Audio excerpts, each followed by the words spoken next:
Assalamualaikum warahmatullahi wabarakatuh. Selamat pagi semuanya. Semoga kalian dalam keadaan yang sehat. Selanjutnya saya akan melanjutkan pertemuan ke-10 kita di materi farmasetika dasar, yaitu tentang tablet effervescent. Sebelumnya pendahuluan ya, tablet effervescent mungkin banyak dari kalian itu sudah tahu ya apa itu tablet effervescent, atau sudah paling tidak sudah melihat contohnya gitu ya, misalnya redoxon, kemudian Enervon C dan sebagainya ya, itu yang ada di pasaran. Nah, itu adalah contoh-contoh tablet effervescent. Sebagian besar dari kalian saya yakin sudah pada tahu. Nah, mungkin hanya sedikit yang tahu bagaimana mekanismenya, apa saja komposisinya dan sebagainya. Oleh karena itu, di kuliah hari ini mudah-mudahan kalian bisa memahami ya, tidak hanya tahu contohnya, tetapi tahu apa yang terjadi ketika tablet itu bereaksi dengan air, kemudian penyusunnya dan sebagainya. Nah, untuk pendahuluan definisinya, tablet effervescent adalah tablet yang didesain ketika kontak dengan air ya. Jadi ada di garis bawahi ya, bahwa dia ketika kontak dengan air atau pelarut lain akan terlarut atau terdispersi dengan cepat. Ya itu ya. Dan yang paling penting, kalau effervescent itu melepaskan karbon dioksida. Jadi ketika dia ketemu air atau pelarut lain, tabletnya itu akan langsung terlarut dan terdispersi ya dengan cepat dan menghasilkan karbon dioksida. Jadi itu poinnya, bahwa ketika kontak dengan air cepat terlarut dan terdispersi dan menghasilkan karbon dioksida. Ingat ya bahwa tablet ketika hancur itu ada beberapa fase ya. Pertama adalah fase liberasi. Ini sudah pernah saya bahas sepertinya. Liberasi, kemudian disolusi, kemudian adalah difusi. Ya, baru diabsorpsi. Ini kalau di dalam lambung. Tetapi ketika di luar dia ada tahap yang sama ya. Itu ada liberasi, disolusi dan difusi.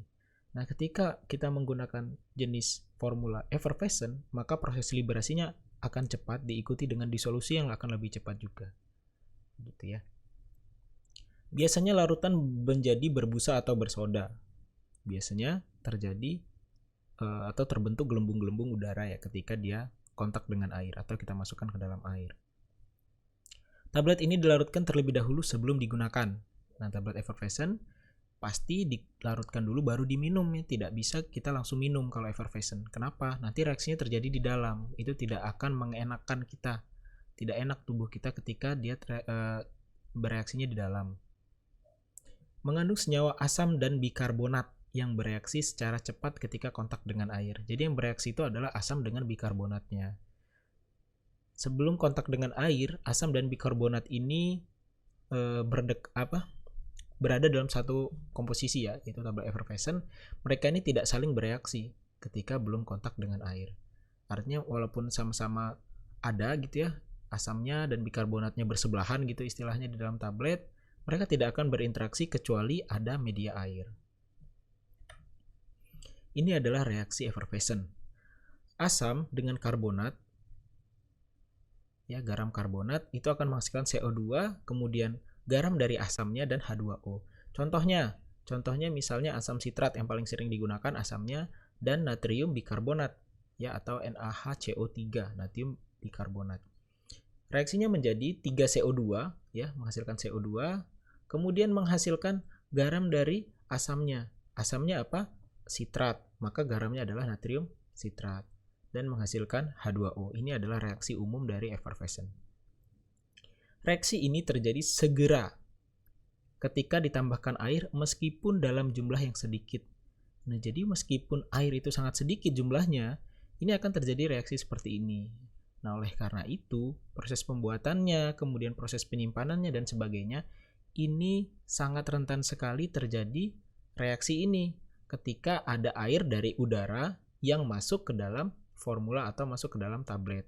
Sehingga kemasannya harus rapat, disimpan di tempat tertentu ya, disimpan di tempat yang tidak lembab dan sebagainya. Zat aktif pada sediaan effervescent itu memiliki beberapa sifat umumnya ya yang dipakai untuk formula effervescent. Yang pertama, obatnya sulit dicerna. Ya, jadi obat yang sulit dicerna ini biasanya dibuat effervescent. Kemudian sensitif terhadap pH lambung. Jadi kenapa kalau dengan effervescent dia menjadi lebih aman ya? Yaitu ketika dibuat effervescent kan dia ada bikarbonat. Ada bikarbonat dan ada volume yang besar ya. Misalnya kan kita larutkan tablet itu dalam 1 gelas air gitu ya. Jadi ketika dilarutkan dan masuk ke lambung, dia tidak akan rusak oleh asam lambung. Kenapa? Karena ada bikarbonatnya yang dapat menjaga pH dari sediaan tersebut. Kemudian dosis besar. Jadi untuk sediaan dosis besar ini sangat mudah sekali dibuat dalam bentuk effervescent, tablet effervescent. Contohnya vitamin C yang ada di pasaran. Kalau kita lihat dosisnya besar-besar ya, 500, 1000 dan sebagainya. Jadi untuk dosis besar ini cocok. Kemudian tidak stabil atau rentan terhadap cahaya, oksigen atau kelembapan. Ya, jadi untuk obat-obat yang tidak stabil terhadap cahaya, oksigen atau kelembapan ini umumnya dibuat dengan sediaan effervescent. Kenapa?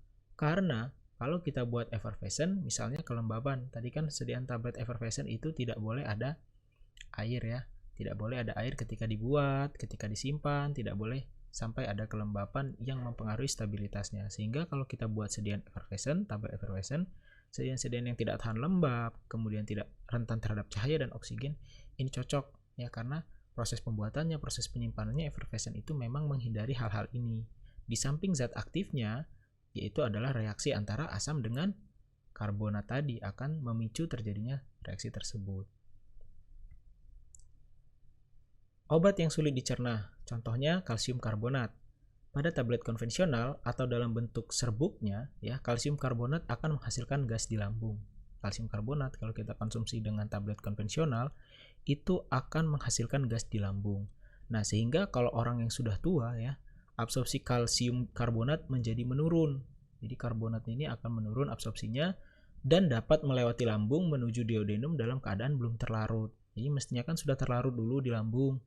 Nah, tetapi kalau orang yang sudah tua, pencernaannya sudah mulai menurun ya, maka obat ini di lambung tidak larut, tetapi sampai ke daerah duodenum, di daerah usus, itu dalam keadaan yang tidak terlarut, sehingga dapat menyebabkan konstipasi atau sulit buang air besar. Kemudian, sehingga jika diformulasi dalam bentuk effervescent, kalsium telah siap diabsorpsi. Kenapa?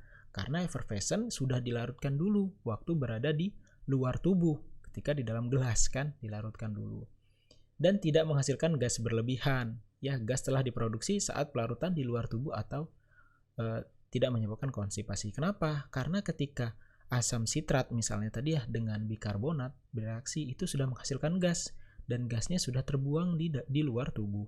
Ketika masuk ke dalam tubuh gasnya sudah hampir habis gitu istilahnya dan tidak akan memproduksi gas lagi kan otomatis di dalam tubuh. Nah, ini akan mencegah terjadinya konstipasi.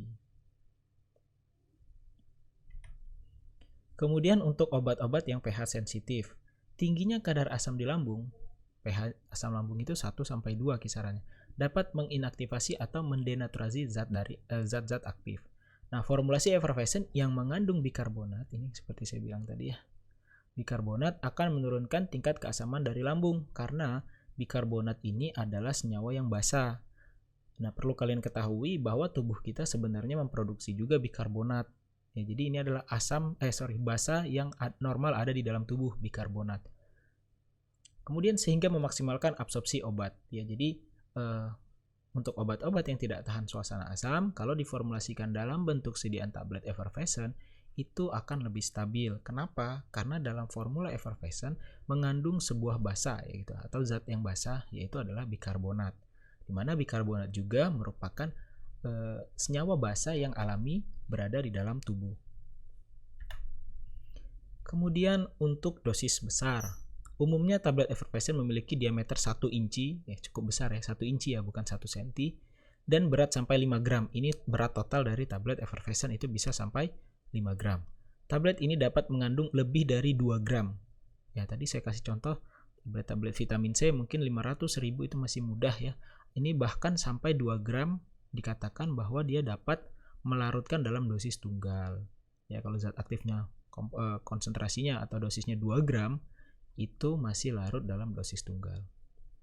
Sehingga cocok untuk menghantarkan mineral ya. Kalau kita lihat tablet-tablet effervescent yang isinya misalnya nih ya, misalnya redoxon, kemudian apalagi tadi ya saya kasih contoh redoxon, kemudian ada Enervon C ya. Enervon C itu kandungannya kan banyak, tidak hanya vitamin C. Ada mineral-mineral lain, ada selenium dan magnesium dan sebagainya. Sehingga dalam bentuk yang besar tadi, yang 5 gram tadi, itu bisa mencakup semua vitamin-vitamin maupun mineral-mineral yang ada dalam tubuh, yang bisa dimasukkan ke dalam tubuh. Kemudian untuk senyawa yang higroskopik. Higroskopik tahu ya artinya. Higroskopik adalah senyawa yang dapat mengabsorpsi air di udara.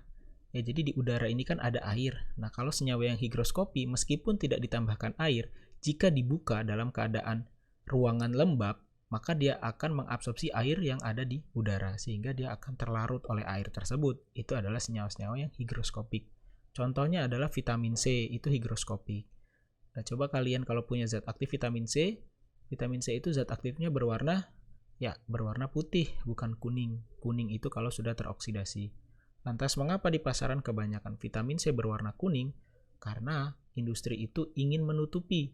Ya memang dari awalnya sudah dikasih warna kuning, sehingga kalau teroksidasi pun orang tidak tahu ada perubahan warna atau tidak. Karena dari awal warnanya sudah kuning. Mindset orang juga nyampe sekarang, kalau ditanya vitamin C warna apa, kebanyakan jawabnya warna kuning atau warna orange. Padahal vitamin C, zat aktifnya, zat murninya asam arakidonat itu adalah berwarna putih. Formulasi effervescent memiliki kandungan lembab kurang dari 0,5%. Jadi kandungan airnya sangat kecil sekali ya, di bawah 0,5%. Sehingga cocok untuk menghantarkan sediaan vitamin dengan sifat higroskopi tadi, contohnya vitamin C ya. Ini adalah keuntungan-keuntungan jika kita membuat sediaan dalam bentuk tablet effervescent. Yang pertama, dapat menginkorporasi sejumlah besar zat aktif. Ini tadi ya, dia bisa sampai 2 gram. Kemudian tidak perlu ditelan, cukup diminum. Ya jelas ya, karena dilarutkan di luar tadi kan. Kemudian memiliki aroma yang khas. Biasanya ada beberapa pasien itu yang senang dengan aroma tablet effervescent ya, segar gitu ya aromanya. Kemudian aksi cepat. Nah, kenapa aksinya cepat? Ya, karena kita masih ingat ya bahwa tablet itu ketika di dalam lambung ada tahapnya apa? Liberasi. Ini jangan lupa pokoknya. Liberasi, disolusi, kemudian difusi dan absorpsi. Ya. Nah, yang mana sudah terjadi di luar yaitu liberasi dan disolusi. Difusi ini biasanya terjadi di dalam tubuh ketika dia mau mencapai bagian epitel dari lambung, kemudian baru terjadi absorpsi. Nah, aksinya lebih cepat karena tahap liberasi dan disolusi sudah terjadi di luar tubuh. Seperti itu. Kemudian melindungi API. API apa? Active Pharmaceutical Ingredients atau zat aktif. Dari kondisi pH ekstrim lambung tadi ya karena adanya bikarbonat. Kemudian dosis yang akurat. Kenapa dosisnya akurat kalau dia tablet? Ya karena dosisnya sudah dibuat dari pabriknya gitu ya. Maka tidak perlu ditakar lagi seperti kemarin sediaan larutan itu kan ditakar. Jadi beda orang, beda sendoknya, beda matanya, maka takarannya akan berbeda, dosisnya pun akan berbeda. Sementara pada sediaan effervescent ini sudah dibuat jadi dan dosisnya sudah diatur oleh pabriknya gitu. Kemudian yang ketujuh ternyata sediaan effervescent ini dapat meningkatkan absorpsi obat. Mengapa? Bahwa para peneliti setelah menunjukkan bahwa effervescent dapat meningkatkan absorpsi beberapa zat aktif dibandingkan dengan formula konvensionalnya. Ini dikarenakan karbon dioksida, ternyata karbon dioksidanya yang dihasilkan oleh reaksi effervescent itu dapat meningkatkan ya permeabilitas dari senyawa zat aktif tersebut dikarenakan perubahan pada jalur paraselular ya, dapat mempengaruhi jalur paraselular. Paraselular itu adalah merupakan jalur utama absorpsi dari senyawa hidrofilik. Ya, jadi senyawa zat aktif yang sifatnya hidrofilik atau larut air, absorpsi utamanya itu melalui jalur paraselular. Di mana solut ya atau zat terlarut tadi itu berdifusi ke dalam interselular antara sel epitel. Ya, jadi gini, ini adalah sel epitel dari tubuh. Saya kasih contoh gambarnya. Nah, untuk absorpsi obat itu ada dua cara. Ya, ada transselular dan ada paraselular. Saya buat sampai agak banyak ya. Nah, ini adalah brick and mortar lah istilahnya kayak susunan bata. Susunan bata. Jadi kalau untuk jalur transselular itu menembus. Ya, ini senyawa-senyawa yang lipofilik. Senyawa lipofilik ini umumnya menggunakan rute ini agar dapat diabsorpsi oleh tubuh. Kemudian senyawa-senyawa hidrofilik itu melalui rute paraselular, artinya di antara sel. Ya, ini adalah rute dari hidrofilik. Nah, dikatakan oleh peneliti-peneliti ini ya bahwa adanya karbon dioksida itu dapat mempengaruhi permeabilitas dari ini epitel. Ya, jadi dia akan semakin merenggang dan sebagainya, sehingga zat aktif tadi akan lebih mudah terabsorpsi meskipun dia bersifat hidrofilik seperti vitamin C. Komposisi ini adalah komposisi yang digunakan dalam dalam sediaan tablet effervescent. Bu yang dihasilkan tablet effervescent merupakan akibat reaksi ya di dalam air antara asam dan basa. Siapa asamnya? Asam sitrat, basanya bikarbonat yang memproduksi karbon dioksida. Asam yang digunakan umumnya asam sitrat tadi ya, asam malik, asam tartarik, adipik, fumaric acid. Tetapi asam sitrat yang paling sering digunakan. Ini kalau kalian lihat ya, coba kalian buka deh redoxon atau Enervon C, kalian lihat pasti ada asam sitrat. Ya, itu senyawa yang digunakan untuk menghasilkan gelembung tadi ya, atau menghasilkan reaksi effervescent. Basa yang digunakan adalah sodium bikarbonat, potasium bikarbonat, sodium karbonat, potasium karbonat. Tapi yang paling sering digunakan itu adalah sodium bikarbonat ya, yang paling sering sekali digunakan sodium bikarbonat. Pengikat digunakan agar tablet memiliki kekerasan yang diinginkan. Nah, pengikat tetap diperlukan ya dalam sediaan tablet. Kenapa? Kalau tidak ada pengikat, dia tidak bisa menyatu tablet itu ya. Ketika dikempa akan hancur lagi. Tetapi pengikatnya dalam konsentrasi tertentu. Pengikat yang sering digunakan yaitu dextrose, sorbitol, xylitol, dan laktosa. Formulasi yang pertama pengisi ya. Pengisi ini yang untuk membuat agar tablet tersebut dapat dikempa ya. Biasanya dibutuhkan pengisi untuk mencukupkan volume agar tablet tersebut dapat dicetak. Contohnya adalah laktosa, manitol, sorbitol atau campurannya. Pengikat PVP, polyvinyl pyrrolidone, ada maltinol. Ini cocok sebagai pengikat vitamin C. Disintegrannya bisa dextrose atau sukrosa. Jadi kalian jangan bingung ya, kenapa ada beberapa senyawa tadi ya, dextrose tadi di sini dibilang sebagai pengikat, tetapi di sini sebagai disintegran. Ya. Beda ya.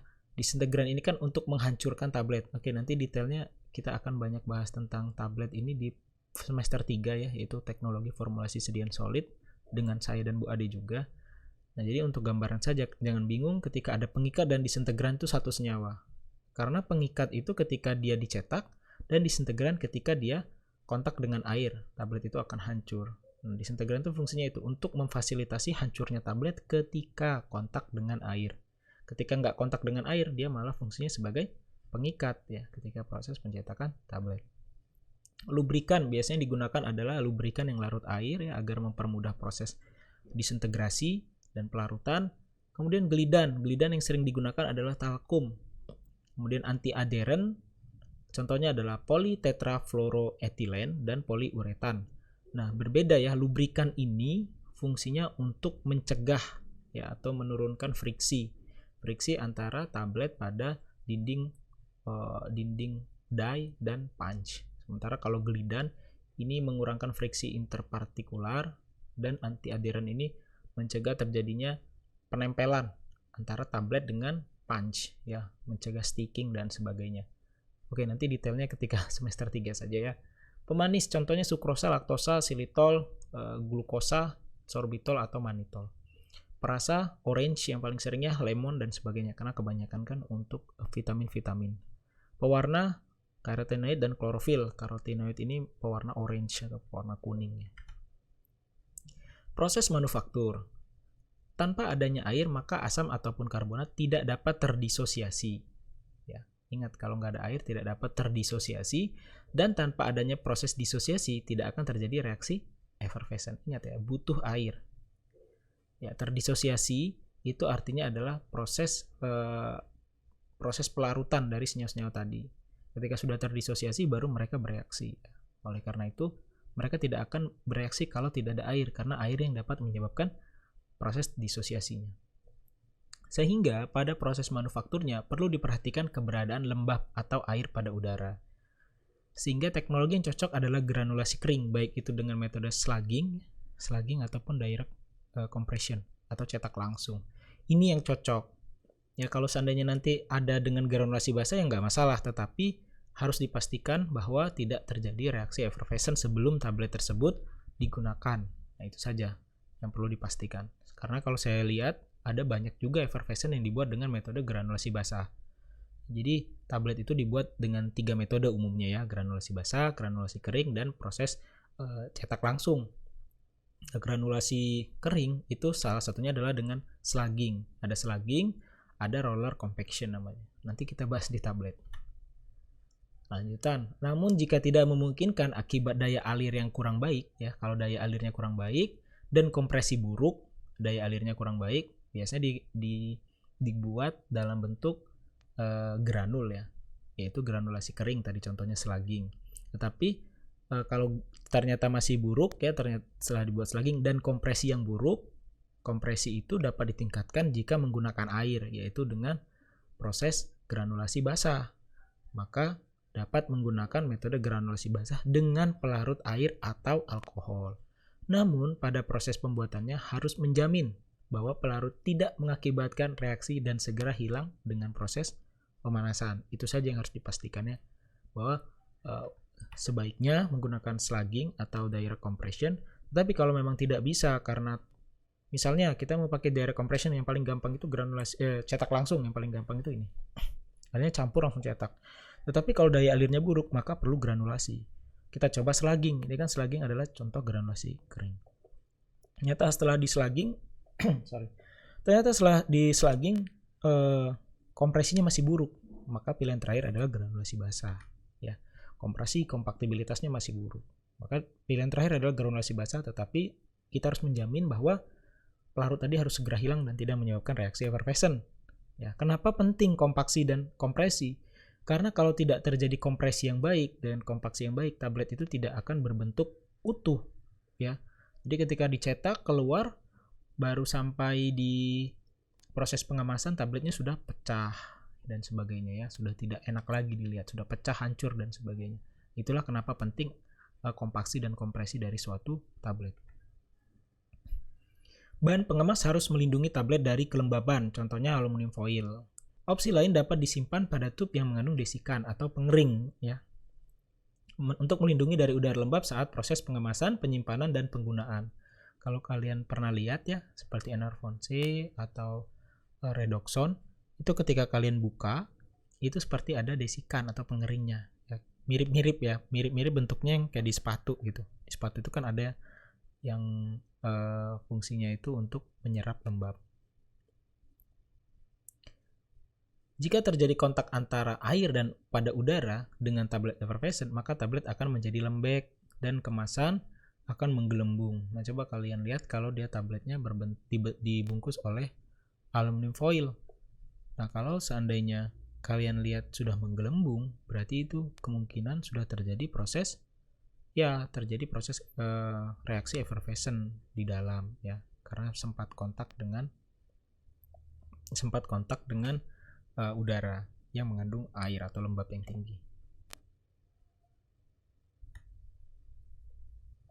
Evaluasinya, yang pertama waktu disintegran, waktu disolusi, variasi bobot, keseragaman kandungan, kekerasan, friabilitas, kandungan air, kandungan karbon dioksida, pH larutan, dan sebagainya. Jadi yang perlu digarisbawahi bahwa ada kandungan karbon dioksida di sini. Yang lainnya ini sama dengan tablet. Nanti kita bahas di perkuliahan tablet. Nah, ini yang berbeda hanya ini.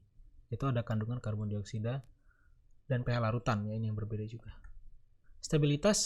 Stabilitasnya menggunakan uji stabilitas dipercepat. Jelasnya nanti di materi kuliah stabilitas itu semester 5. Tapi untuk gambaran kalian bahwa uji stabilitas dipercepat ini ujinya dilakukan selama 6 bulan. Ya, selama 6 bulan suhunya itu biasanya 3 suhu ya. Yaitu 4 derajat. Kemudian suhu ruang ya atau 25 derajat dan yang terakhir 40 derajat. Nah, ini selama 6 bulan disimpan dan diukur kadarnya. Nah, jika stabil pada suhu ini selama 6 bulan, maka tablet tersebut memiliki usia simpan 2 tahun. Oke, ada tugas ya. Tugas ini di akhir. Jadi siapa yang cepat saja, ini saya akan pilih satu orang saja yang tepat dan cepat ya. Cepat dan tepat. Nah, jadi di sini ada contoh formula dari sediaan effervescent. Silakan tulis fungsi masing-masing ingredients-nya atau zat aktif tersebut, atau komposisi tersebut. Tulis di kolom komentar YouTube ini dengan format nama, NPM, dan jawaban. Orang tercepat ya dengan format yang sesuai dan jawaban yang benar akan saya beri nilai tambah plus 5. Ini lumayan sekali ya, plus 5 di nilai UAS-nya. Jadi kalau UAS kalian cuma dapat 65 gitu kan, belum dapat A. Nanti kalau dengan adanya ini plus 5 langsung dapat A. Dapat B. Ya, dapat B. Atau 73 misalnya. 73 mestinya B. Ketika kalian dapat plus 5 jadi 78 jadi A. Jadi sangat berguna sekali. Jadi beruntunglah kalian yang langsung menonton dan langsung menjawab pertanyaan ini. Oke, sekian dari saya. Saya akhiri. Wassalamualaikum warahmatullahi wabarakatuh.